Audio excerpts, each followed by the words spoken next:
Hello everybody, welcome to another daily dose of gaming news and all that good stuff. And as always, I also publish on Rumble, on the blogger site, and on Patreon for extra support. And I go about on Twitter X with any kind of updates or the such. Regarding channel updates, I did manage to publish the first Dead Space remake episode. It's on the channel now. I already updated the playlist stuff there. I completely no. The last one, I think I messed up here. I need to check the completed gameplay series. No, it's here, Mutiny Azure. Sorry, I was trying to figure out which one did I put here. Yeah, it's Mutiny Zero. So everything is in order. Regarding streaming, again, I'll try my best. It's being a little bit tricky to get around and finding around 2 to 3 hour slot to do some live streaming. But follow me on Twitter when I stream and I'm able to do so. I will go about announcing on Twitter, and probably today I'm after when you see this maybe already the last VOD from the last stream should be live, hopefully. YouTube takes a long time to process these things, but yeah. Let's go for some news. Yeah, similarly, AMD fulfills open source promise regarding documentation for MES, which is micro engine schedule firmware. Suppose there was some situation with a startup to battle against AMD over the internet simply because they were against open sourcing of resources. Again, I'm all for if you can do things open source, it's preferable. It gives access to people with capabilities to check the information and do their own tweaking. I saw something regarding a person did it through RISC-V. I covered this technology of making a GPU, basically a homemade GPU with that, mainly because there is because RISC-V is open source, and he managed to do again. I cannot go in details because I'm not sure about all details, but basically the guy did a GPU in its home due to having access to open source information, and there is open source technology there regarding that architecture, which I think it's not part of ARM, but it's something that it's coming up a little bit on the foreground, which is always good. That it flourishes innovation, let's say. But yeah. The micro engine schedule firmware is responsible for scheduling of the graphics and compute work on RDNA free GPUs. Again, opening up this thing is always good, even though I'm not an engineer and I probably will not understand anything that it's there. At least other people that can understand that documentation might have, I don't know. I don't even know if it is possible, for example, tweaking around with the software itself, but yeah, I'm not sure. But my overall sentiment is if you can get open source stuff, it's always a good sign there. So good for AMD regarding that thing, because it got the ROCCONF stuff also. The open source documentation on that, I think people will be able to tweak around that, if not mistaken. I'm not sure if it is applicable regarding this EMS stuff, micro engine schedule. I assume it is, mainly because of the AI things that the ROCCam can do. But yeah, it's always good to see this. Regarding gaming, again, this is yeah, Xbox and Microsoft. It's been a debacle this past week regarding the closure of the studios and the fact that I've been watching a lot of videos and reading some articles regarding that, mainly because of the financial part of things. I mentioned that earlier in this week, I think yesterday, but I'm not sure. I talked about briefly regarding the fact of the Game Pass effect that it will have on Xbox itself, and the fact that again, I think that from my perception is they eat more than they can chew regarding the Activision acquisition.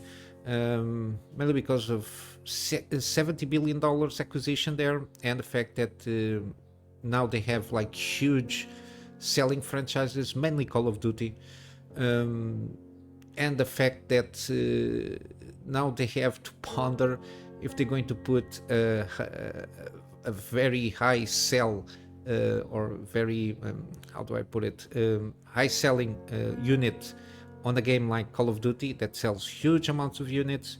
Where they're going to put it, I think they will not going to put it on Game Pass, because it will remove access to that revenue there. I think that the base game being $17, then you have all the micro transitions associated with it, plus the deluxe editions that can go about $120 or $130, something like that.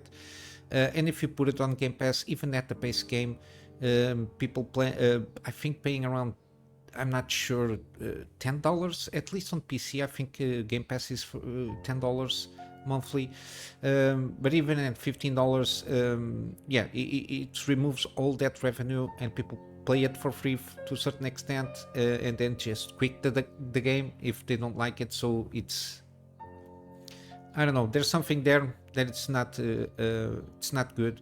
I'm not sure if I put it here, but I saw that there were some comments a few years ago from, I think, an ex-CEO from PlayStation that said for a service like Game Pass to be, to a certain degree, serviceable for the company itself, they have to have around 500 or half a billion users, active users, paying customers there at $10. So it can justify itself, the Game Pass existing. And I think at this moment in time, Game Pass users, active users, are around 30-ish something million.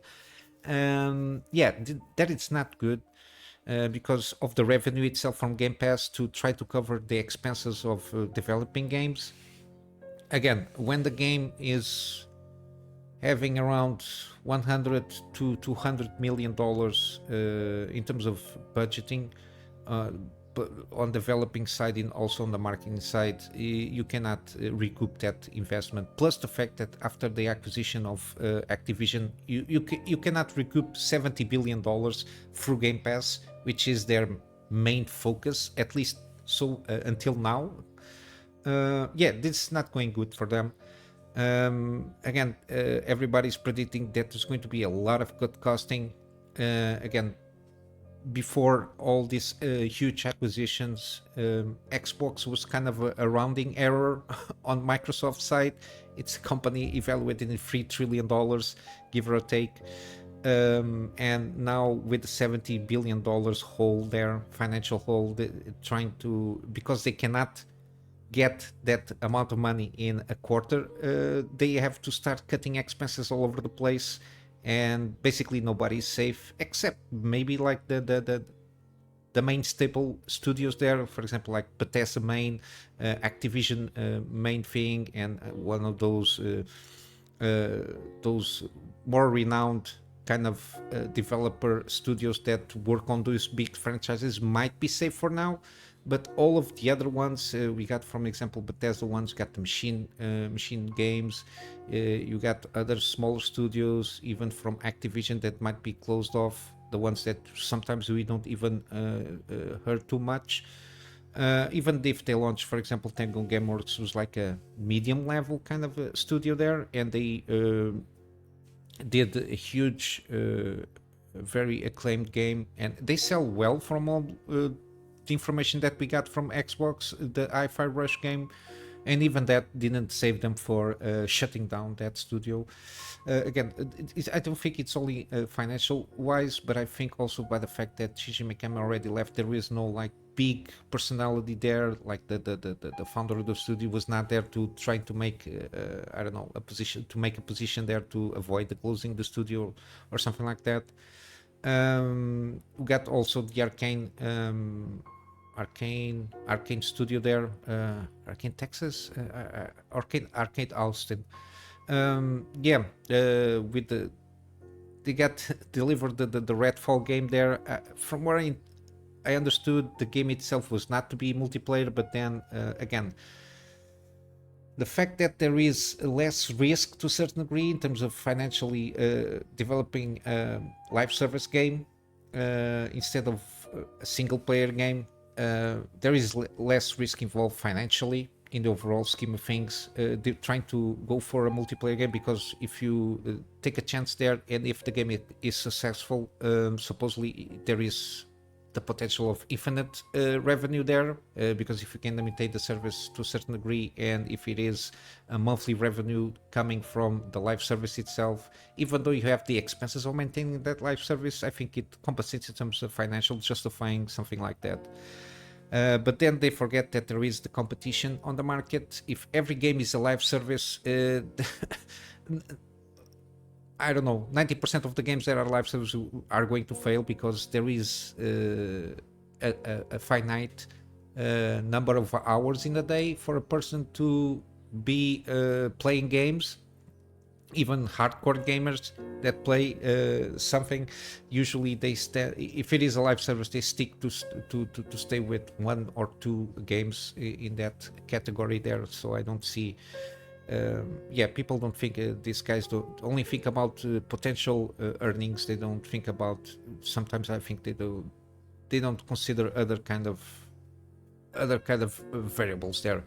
But yeah, that's the overall thing there. But regarding this specific, this is from State Decay free information or rumors, and it's from Undead Labs, which is part of Xbox. I don't know, they were acquired a few years ago.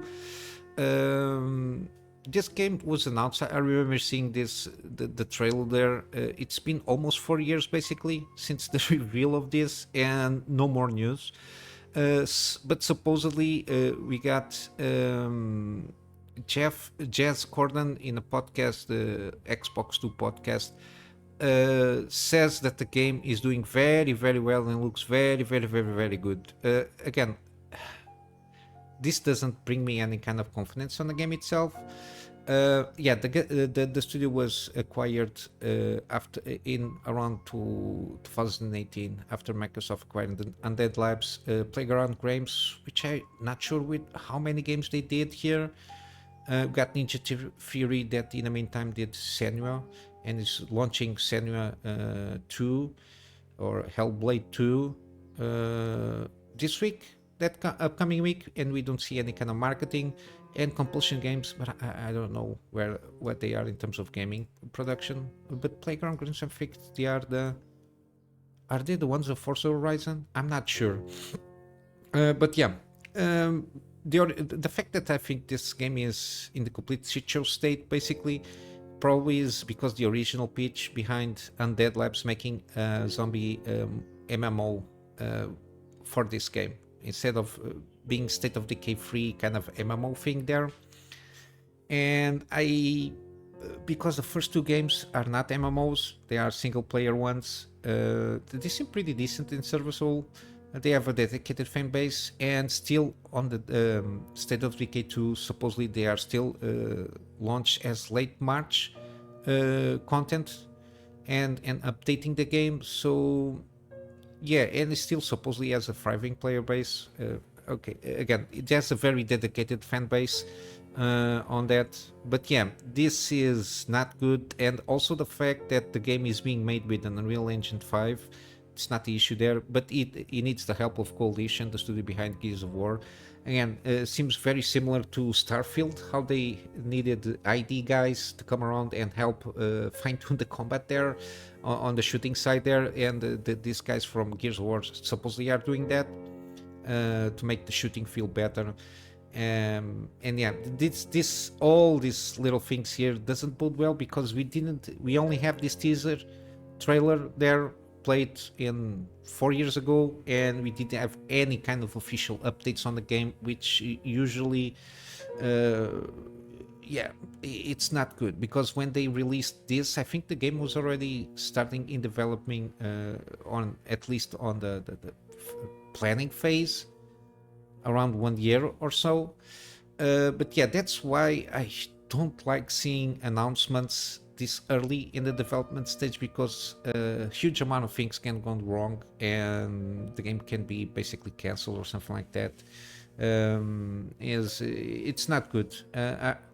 Preferably, I like something like Hi-Fi Rush. Out of nowhere, they announce the game. Okay, it's available, and that's it. Or something with a shorter marketing period there between when announcing the game and releasing the game. I think the sweet spot should be around 6 months. But again, we see a lot of these companies trying to ramp up the hype on certain games with years in advance. Yeah, and usually players are starting to catch up with this kind of shenanigans here. But again, hopefully, as always, I hope that every game comes out is a good game. The same feeling is for State of Decay 3. I messed around with the first one. I found it interesting, even though I had some issues at the time. Again, this is way back. I think I managed to buy the game at the time because it's something that was interesting. The systems there that they were trying to implement, like base building, exploring and foraging and survival and all that stuff. I messed around a little bit there, but I stopped playing. I don't know why. It's been a while, but I remember messing around with the first game here, and I hope this is a pretty good game. I just hope that that they stop doing this kind of live service stuff. People are a little bit fed up with this live service stuff there. Just change from MMO to live service. It's basically the same shit, which is trying to monetize ad infinitum the properties there. Now we got also King Arthur Legion 9 is available on Steam. This is from the same guys that did King Arthur Knight's Tales. It's a pretty good game from everything that I saw. It's on a deal now, the other game, and this one is also came out with a 10% off. I will cover when the gaming deals. This seems to be not a follow-up, but in the same universe they set up on that game. It's a turn-based game. I think the story and the lore is pretty good. And yeah, even the recommended specs for your PC are very low. Like a 1060 or even a 4th gen Intel, it's good enough to start playing this game. But yeah, I will leave the Steam page below the article here. Yeah, but this one, it's one of those things that I like to play around. And it's set up. I need to start playing also get around it, get some time playing the Knight's Tale. And this is the Legion 9, which is basically, I think you're like, who is this guy? Gaius Julius Manto, and you need to get around your Legion. You got a party of 6 with like special guys and everything, and got some base building stuff there happening while you're playing the game, which is kind of addition there. Seems pretty interesting. I just hope to check some reviews to see how good it is, because the first one, the previous one, was very highly recommended from everybody. Now for the drama, let's say, Ghost of Tsushima is being delisted for Steam in PSN-less areas, despite the single-player game is not needed, the PSN account linking. Again, I don't know what Sony is trying to do. I know what Sony is trying to do. They are on the shit show also, like Xbox, and because I assume the revenue is not that good, they have to give some numbers to the investors, and one of those is player or base player growth there, and for that they can do it through PSN, registering accounts and everything, to give an excuse. You have potential revenue opportunities with having more a bigger player base there. Yeah, this is not good. I understand the fact that at least in this game they are going upfront selling. You will need PSN account linking for multiplayer, but it's not understandable why on the single player you still blocking people from not having the requirement from PSN, but you still block the countries there. or delist from countries that don't have a PSN possibility to make a PSN account there. It's not understandable. It's not acceptable. Um, I really was very excited for this game because from the reviews it's 9 out of 10, 10 out of 10. It is a very good game. And the same situation to a certain degree happens to Helldivers too, that they have an excellent game there, at least in the technical aspects of things. But they are just screwing around with player base, especially on the PC side.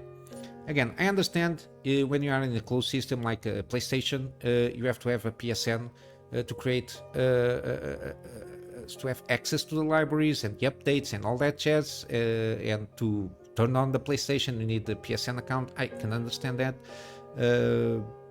But when you try to expand to other markets, it's the same thing that if you have the possibility to play PlayStation games on Xbox, but for you to play on Xbox, you have to have a PSN account to play on those games, and vice versa, same thing. And if you have an Xbox account in one country that doesn't have access to a PSN account in the same country, and you are basically forbidden to play that game.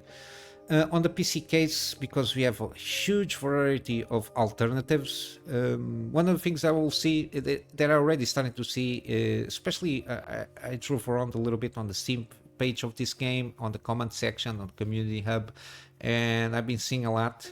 Again, I think they are opening up themselves, especially on single player games from PlayStation, because even on Epic Game Store it's delisted in a lot of countries, also because of that PSN not available on having a PSN account on those countries, which is 100 plus countries, not a handful of countries, not 2 countries, is basically almost 180 countries, which is completely stupid. Again, I'm not completely aware of the reasons why PSN is not available on those countries. I'm not sure if it is like any kind of legal issues. I don't know if the PlayStation or Sony wants to get access to more information or biometrical data, and those countries has legislation that forbids this kind of data collecting. I'm not sure. But yeah, the fact is that around 180 countries don't have access to PSN accounts or to making those, unless you try to use kind of a VPN kind of a thing there. But then if Sony gets you, you're screwed. You got your account blocked, and if you made any kind of purchases, it's basically out of access there, because you are violating terms of service, of course.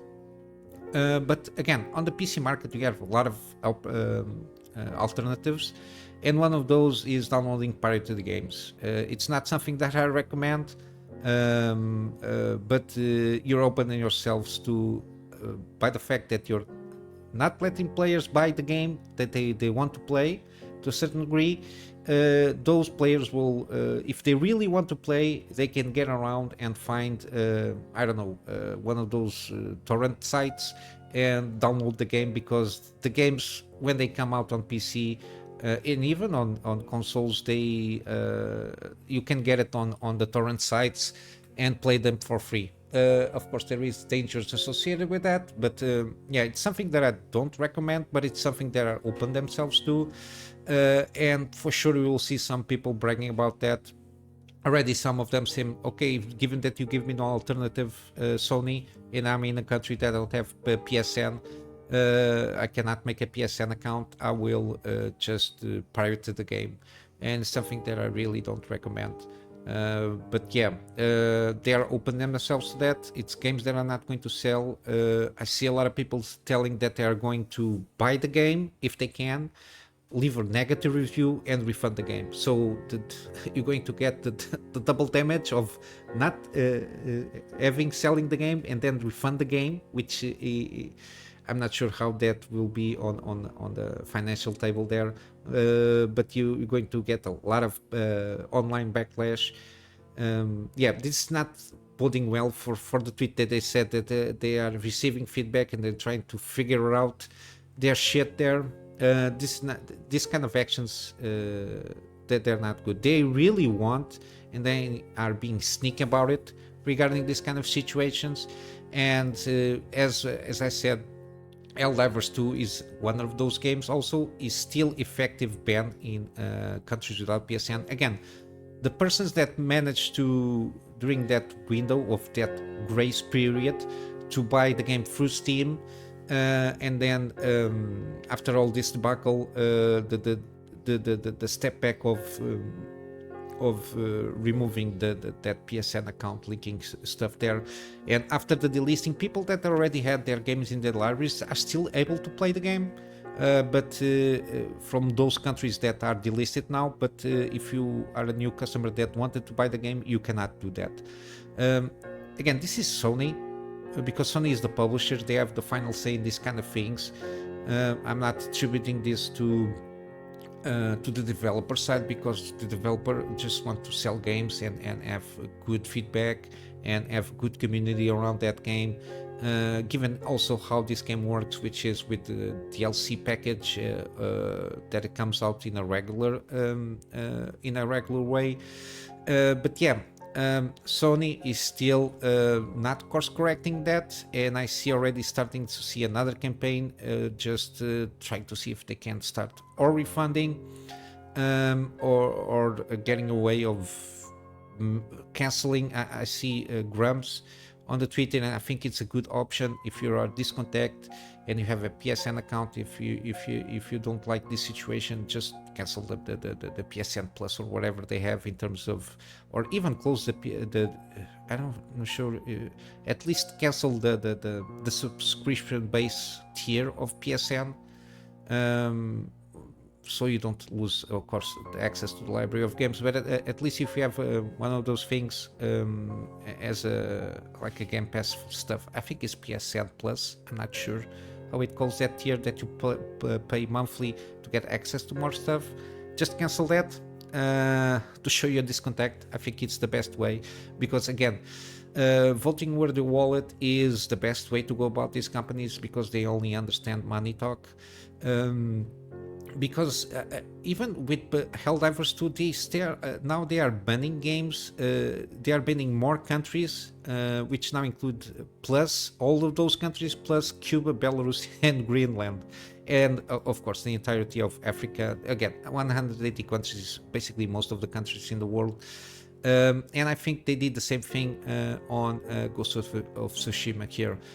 Again, this is not good for them. They are not in good hands, and they are not in a situation that can give the luxury of doing this kind of shenanigans without losing money, because even by porting a game, you have to pay a developer. I think usually it's Nixes that does this kind of ports. You're spending extra money to port the game, and people are basically not buying the game. And even I'm taking a stance here. I will not recommend any kind of PlayStation games there. I'm not going to even buy at this moment in time. I was thinking about doing, for example, a God of War kind of run there, a gameplay series on that. Days Gone, which is an excellent game. The shame is they are pretty good games, but because the attitudes of the publishers themselves, they are not going to make more money that they already made. I don't see that happening this time soon, because this will contaminate every game that the PlayStation is trying to publish on the PC platforms. They're going to take a huge hit here. And if they don't turn back on this requirement of PSN mandatory thing here, they're going to get screwed. You have the talking point of, but yeah, the PC players do connect the Ubisoft stuff and the EA stuff there, and it's true. I'm playing Jedi Survivor. Every time I launch the game, the EA Play thing pops up there. Ubisoft, not so much. I'm not been playing basically any Ubisoft game, but I still have one. I got Assassin's Creed Black Flag, and I had the Crew, the first Crew, when it came out. But yeah.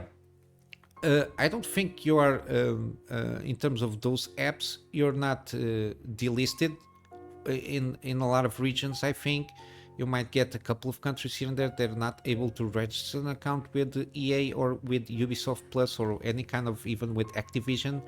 I think there is no restrictions in the countries that you can register an account with, even though it's a pain in the ass to deal with that. But they've been you have the freedom of just start the game without the need of being in a part of the world that you're not able to access the game. But I understand that talking point. But yeah, as far as I know, you're not delisted. Not delisted.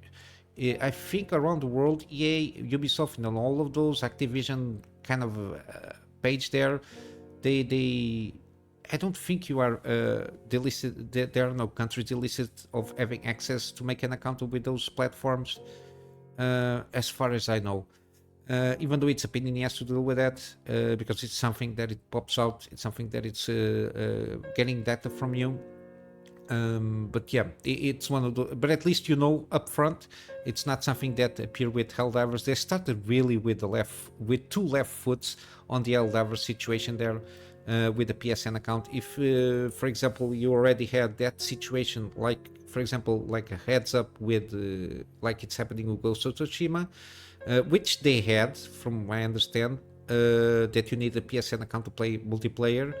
If people want to do that, it's okay, but they said it was technical situation. They removed that requirement, and after 3 months of everybody playing and spending money on that game, they just all of a sudden said it's mandatory, or else you're not going to be able to play. Even if you spend more than $100 on a game, you're forbidden to play that game without a PSN account. And even as we see, a lot of countries don't have access to PSN accounts. So if you were in those countries, you just lose access because somebody felt that it's supposed to be that way.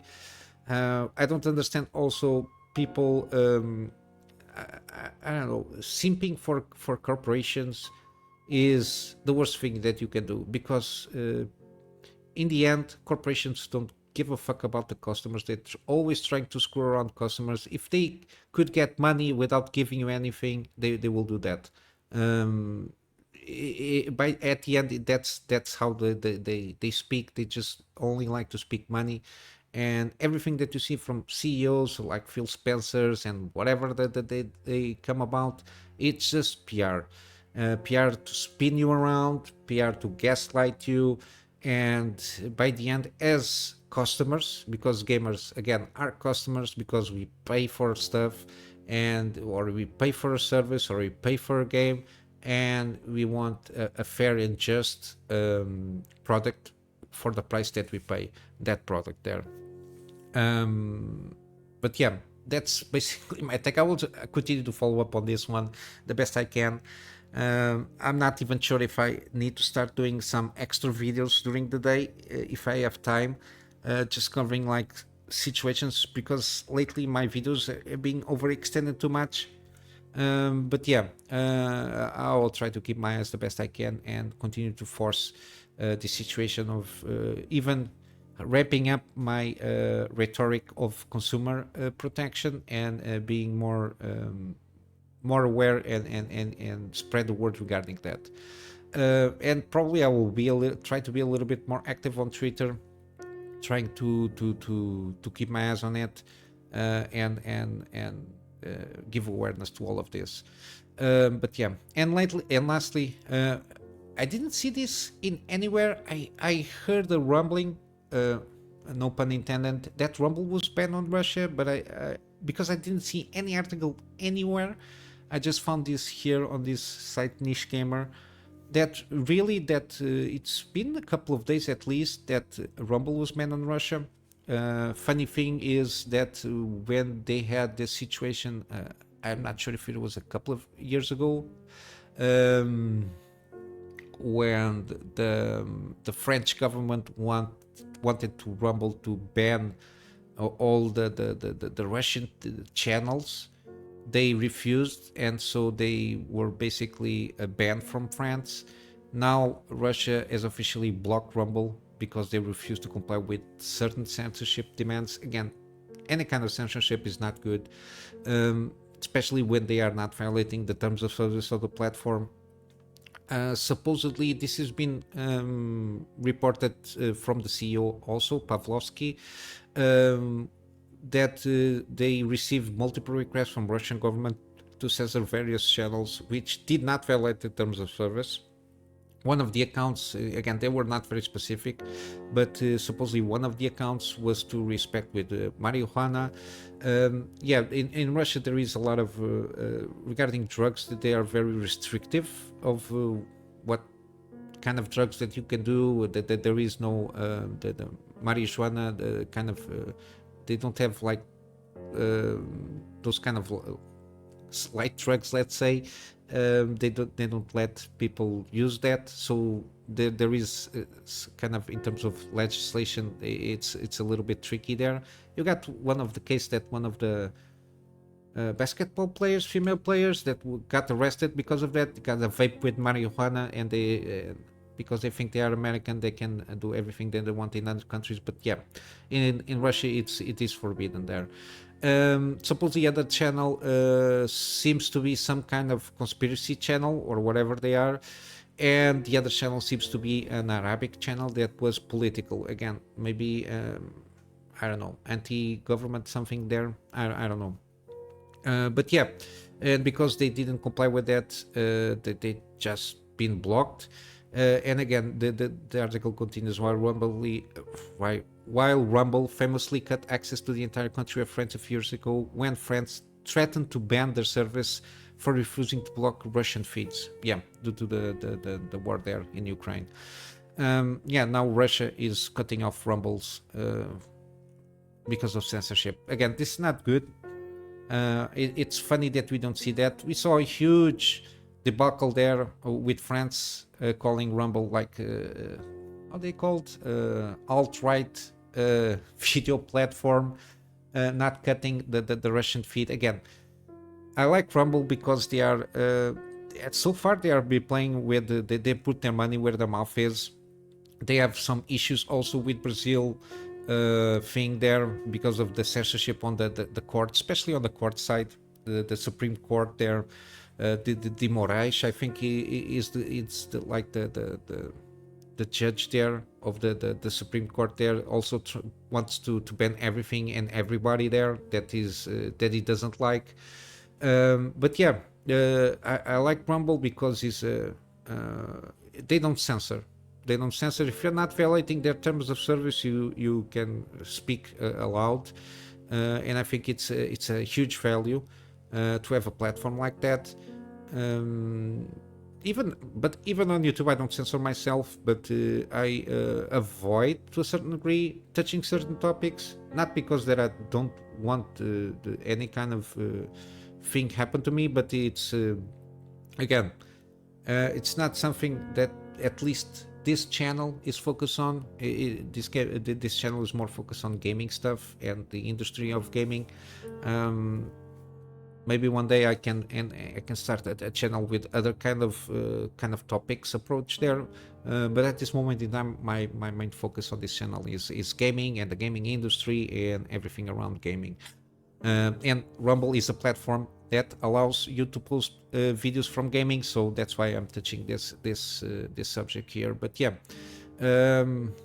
Yeah, it's a shame. I think you can still go around with VPN stuff there on Russia to access to Rumble, but yeah, it's a shame that officially is blocked to the fact that they wanted people censored there because they don't like the things they have to say. I kind of can understand a little bit regarding drug use, regarding marijuana because of the legislation there. But yeah, I don't think it's something that needs to be censored per se. Again, if they're not violating terms of service, it's what I think they should be able to do their thing. But yeah, what to do? Everybody tries to do their best, and at this moment, Russia is not doesn't like and block Rumble there. Again, it's a shame. 100 something million people cannot have access to Rumble. But yeah, this is it for the new stuff. a lot of stuff here. I think I need to start, I don't know, breaking down some videos, some topics here on different videos. I don't know, I have to see. But again, as usual, I have my work. I try to keep these videos as short as I can, so I can continue to do the work that I have to do for my clients, and I reserve everything for the channel on my free spare time. But yeah, probably I have to do a little bit more work around and trying to put several videos here and there. But yeah, regarding gaming deals, we still have Circus Electric, seems to be a pretty decent one, especially being free and all on the Epic Game Store. On the Steam side, we got the Plague Tale Innocence and Plague Tale Requiem. Again, Innocence is 80% off, and Requiem is 60% off. Again, this seems to be pretty good games. I'm very curious on Plague Tale Innocence. It's always been basically on my wish list since it came out, because it seems an interesting kind of mechanics here, and the story seems to be serviceable at least, which is something that it's always good. We got also Mudrunner. Again, it's one of those games that is always had very positive reviews here. And yeah, it doesn't have like a lot of editions here, but yeah, it's one of those games that it's easily modded also. I think there is a lot of mods for this game, and it's a kind of a physics, kind of a playground thing here. Seems pretty interesting. At least you can relax and drive around the trade there.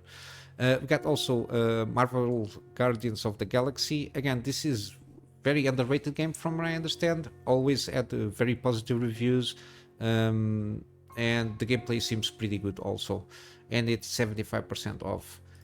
We got the game that I was talking earlier, King Arthur Knight's Tale. Very positive reviews, kind of overall kind of a thing here, and got some supporter packs here and as such. It's kind of a cheapish on the side there, and it's 60% off. And you got the bundle here if you want to buy Legion 9, but I will wait for more reviews to come out to see how this game fares regarding the Knight's Tale. It's on the same universe that he created on this game, so I think it's going to be pretty decent. We got also Atomic Heart. You got the demo out if you're not sure if this game is for you, and the game itself in all the editions is 55% off, give or take. We got also Dark Souls Trilogy is still on sale until the 16th, so 50% off on the first, the second, and the third Dark Souls. And this one, the Scholars of the First Sin, is with all the DLC associated, so the free pieces of DLC. The same thing with Dark Souls Remastered is with all the DLC that launched here. I think it's one at least. And Dark Souls 3, you got the Deluxe Edition. This is the way to go. It's got Ashes of Riandel and the Ring City. The Ring City is awesome. Ashes of Riandel is pretty tough, but Ring City is a very good closer on the trilogy here. And yeah, basically this is it for today, guys.